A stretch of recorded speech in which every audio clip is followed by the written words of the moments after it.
Hey man, just another quick video, just recapping about how we hold the stick and how our wrists and forearms should be.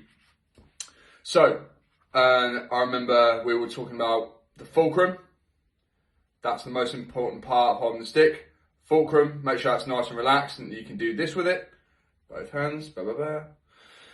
Also, so remember, having a nice little gap in between your thumb and your finger. See that little channel there, you should see a little gap there. So, once we're here, these fingers just very neatly just cradle the stick. It's not a death grip, you're not really tight, you're nice and relaxed. Remember, we were saying, act as if you're holding a budgie in your hand. Not too much, because you'll hurt it. Not too loose, because the budgie will fly away. In this case, the stick. So, when we're here on the pad, or any kind of surface that you're playing on, what we're going for is nice isolated strokes first with just the wrist.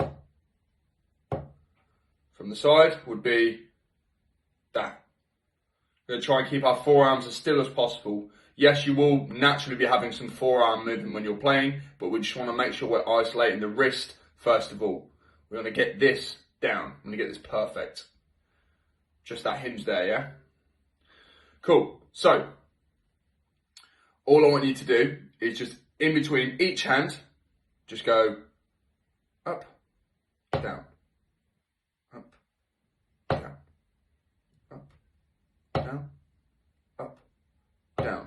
Now, I want you to be very careful not to be burying the stick into the pad. None of this. See that? See the tip of my stick?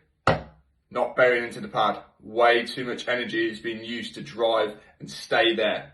What you'll be doing is constricting yourself when you learn to play grooves and beats and things like that. You just tend to sound very heavy, almost like you're throwing hammers at the kit.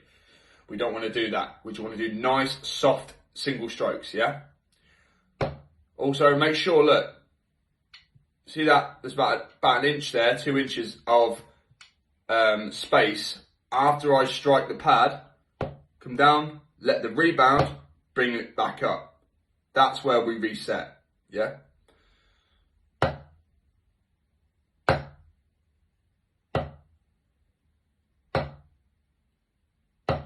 It will be natural sometimes when you're that relaxed that when you open up your wrist, you probably see there, when you open up your wrist, your fingers might open up just a little bit.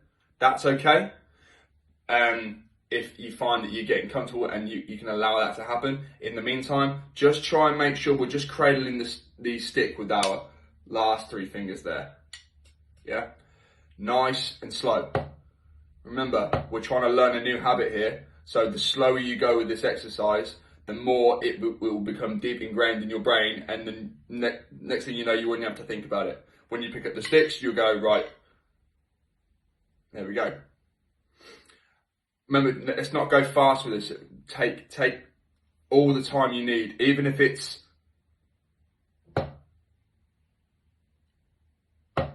want to make sure all the mechanics are working right. We do this now when we start playing grooves and stuff down in the future. You'll notice that you will start sounding better behind the kit. Not playing better, but sounding better. Let me know how you go on.